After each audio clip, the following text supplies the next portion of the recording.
No, en serio, en serio. Y va a coincidir el señor Luis D'Alaglio con eso. Luisito, ¿cómo estás? Buen día, ¿cómo andas?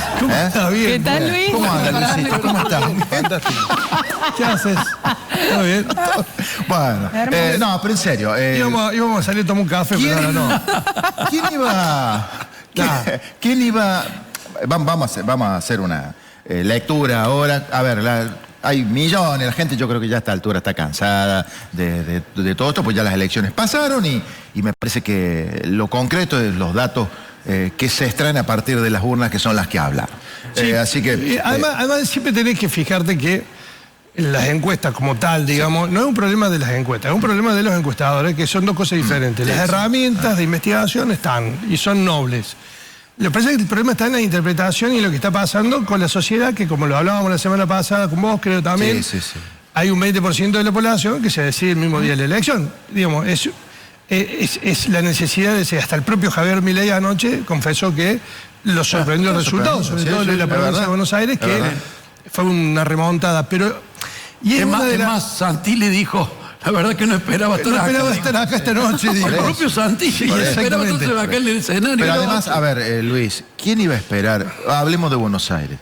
Que se remontaran 13, 14 puntos abajo de la elección del 7 de septiembre a esta parte. O sea, creo que, a fuerza de ser sincero, además, en la última semana pasaron cosas, y muchas cosas, que me parece que inclinaron la balanza, fueron determinantes. Bueno, yo creo que esta elección claramente la gana...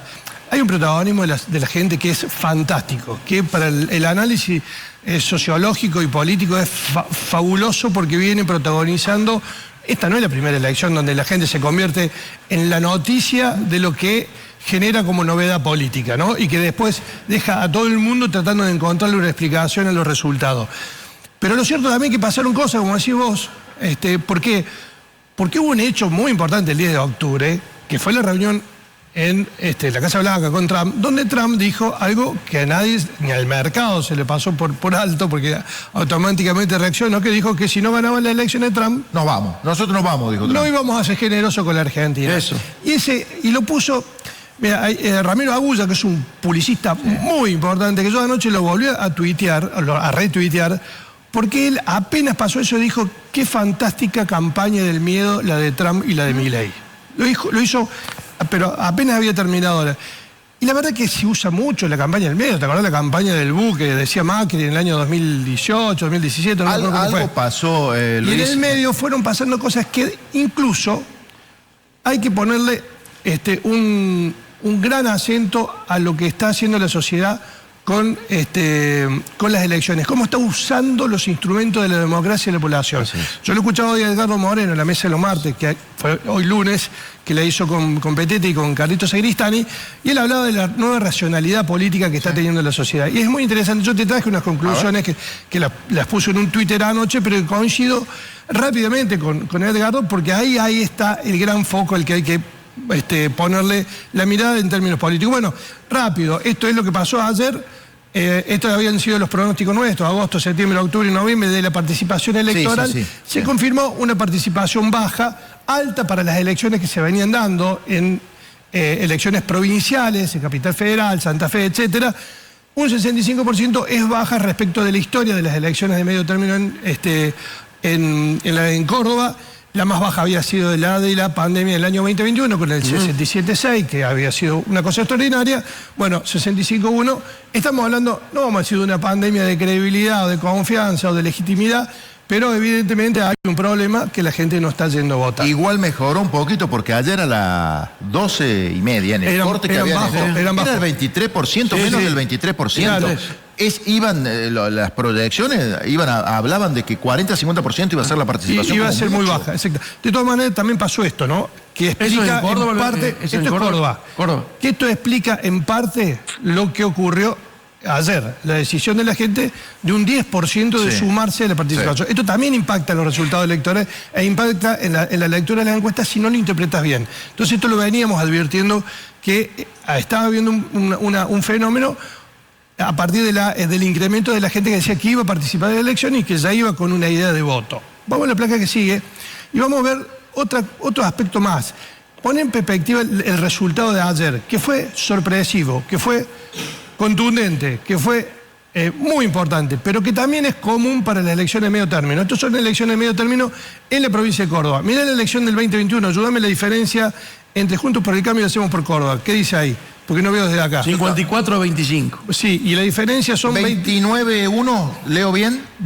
Sí, 20. Yo de acá se me deforman los números por la pantalla. Sí, se deforman por la pantalla. 29-1. 29-1, acá. Esa fue la última elección, el último registro de diferencia entre el primero y el segundo, entre Juntos por el Cambio y Hacemos por Córdoba.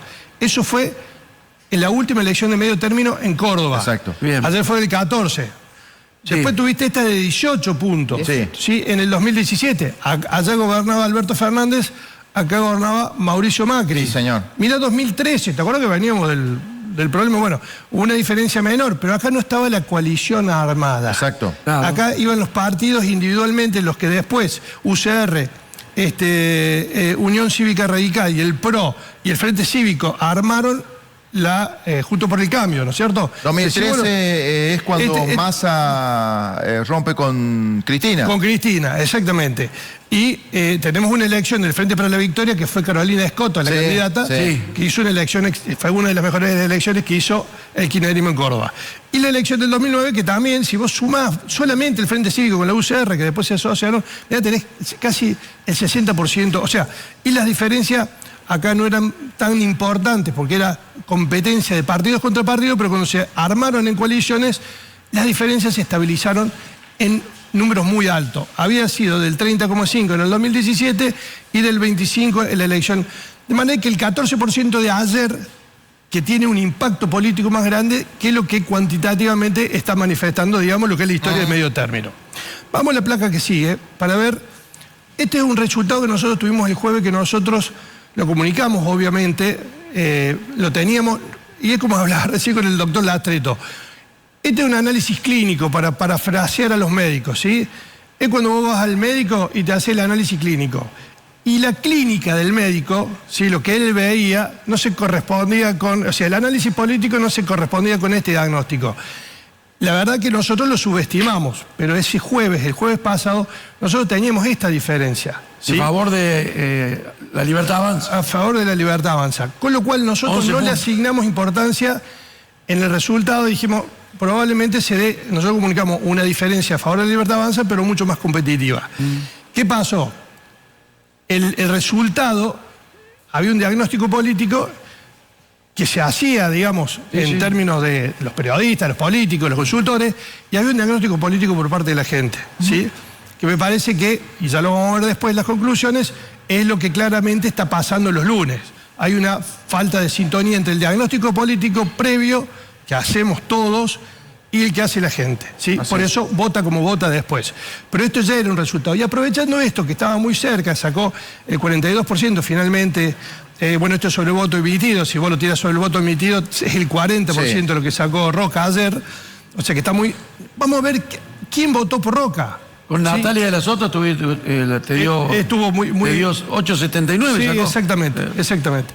Con lo cual, digo, el resultado estaba. El tema es, como te vuelvo a decir, no es un problema del instrumento, un problema de la interpretación política de los datos. Entonces después seguís. Y fíjate, por edad, estos son el perfil de votante de Roca. ¿Sí? La composición del voto Roca.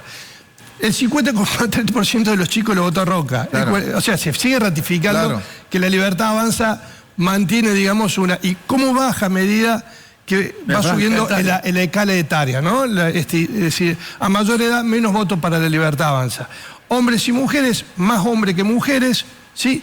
Y por nivel socioeconómico, principalmente gente del segmento alto, segmento medio y la gente de los sectores bajos. Pero bueno, un 30% donde históricamente es la fuerza del peronismo. Es una elección nacional.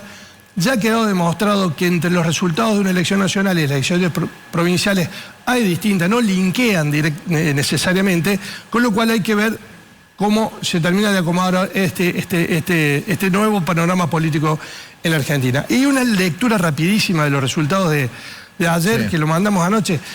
Las elecciones del 7 de septiembre en la provincia de Buenos Aires, nosotros habíamos escrito una nota, dijimos, a falta de paso estuvieron estas elecciones, ¿sí? ¿Para qué sirvieron estas elecciones en el diagnóstico político de la gente, ¿qué quiso decir con esto? Mira, le dijo, mira, esto es una reacción a la falta de resultado del pedido de sacrificio que me hiciste vos, Milei. Por eso te voté como te voté. Es decir, muchos dijeron, guarda que no ganó Kicillof, sino que no fue a votar el votante de Milei. Bueno, ayer quedó expresado porque fueron a votar y dieron vuelta a la elección. Acá Kicillof ya se había puesto la banda. Más o menos. Sí, más o menos, claro. Ese día ya se había puesto la banda. Es el otro problema, que la lectura es el manejo de las expectativas, ¿no? Era algo que le dijeron ayer a Milei y que lo manejó bastante bien, moderó muchísimo su posición y el valor del triunfo, digamos, en términos de como lo hubiera hecho él normalmente. Sorprendió, y esto hay que reconocerlo, el discurso hipermoderado de Milei de ayer. Así es. Sorprendió. Ojalá se mantenga y ojalá verdaderamente se abra una etapa de consenso. Ojalá, en serio, por el bien de nuestro país. Lo va a necesitar. Con esto, nosotros decimos que la gente le marcó la cancha al gobierno nacional. Le dijo que puede votarlo en contra y al mes y medio a favor, incluso dándole una victoria sorpresiva y del tamaño que le dio. Es decir, la manija la tiene la gente. Y esto es bueno. Somos nosotros los que mandamos. Exactamente, es lo que te quería decir recién y es lo que te digo que coincide con el diagnóstico de Edgardo recién. Hay una racionalidad que hay que tratar de entenderla. ¿Sí? Porque la gente te votó hace un mes y medio, le dio una paliza a Milei terrible. ¿Sí? Parecía que se caía el mundo. Al mes y medio después le dio un triunfo resonante. Bueno, ¿qué pasó acá? O sea que con 42 años de democracia algo aprendimos, aunque no parezca, y los que no lo quieren entender me parece que son los políticos. La casta, como dice Milei, no la quiere entender, que la gente hoy aprendió a votar y que estos vaivenes en los estados de ánimo pueden decir mucho en cuestión de horas. Y que de acá a acá hubo una crisis económica porque lo puso en una situación difícil. Y tuvo Milei que tomar decisiones para poder recuperar. Ahora esto es un nuevo punto de partida para Milei. Vamos a la placa ahora, que sigue. Disculpame, Luis, tengo una pregunta. Hablando de Buenos Aires, que fue la sorpresa mayúscula de estas elecciones, dar vuelta 14 puntos, dio vuelta. Más o menos. ¿Ya? ¿Qué incidencia ha tenido la boleta única de papel? Porque muchos le asignan Te puedo asegurar que a la participación de los punteros, todo lo que pasaba con la boleta tradicional, que ya no existe más. Y ahora con esta boleta única de papel se revierte prácticamente una goleada de 14 puntos a ganar por casi uno. Te voy a decir, las últimas 3 mediciones que hicimos nosotros, medimos con boleta. La de agosto no, hicimos un mix entre las tarjetas tradicionales y la boleta. Porque queríamos ver qué diferencia había. Y en la última medición preguntamos qué le resultó como la popularidad de la boleta. Habíamos reproducido una boleta tal cual como la que se iba a usar. El 95% nos dijo que la experiencia había sido fácil. O sea que ya hay un manejo. Está bien, le hicimos en Córdoba que hay una experiencia. Suponete que sea un poco más. Es altísima la influencia. ¿Por qué? Porque le saca, digamos, está bien. Altísima en qué sentido. Vos haces esa intervención en el marco del aparato. Y el aparato es lo que ya más o menos se moviliza y son 2 o 3 puntos.